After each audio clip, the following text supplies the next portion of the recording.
రాత్రి 3 గంటల నుంచి పాలు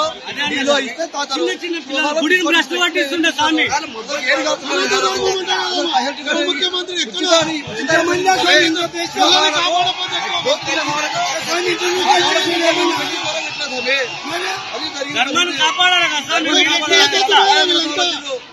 పర్యవేక్షణ ఎందుకు?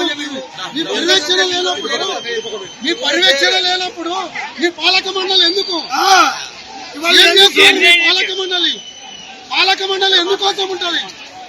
వచ్చే భక్తులకు ఎవరికి ఇబ్బంది కలగకుండా పాలక మండలి, ఆ పాలక మండలికి చేతగాలప్పుడు ప్రభుత్వం ఆధీనం తీసుకున్నాం. గాజులు వేసుకొని కూర్చోమని స్వామి.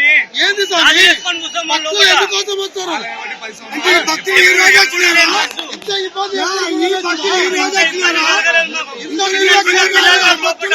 రాత్రి 1 గంటల నుంచి నిలబడి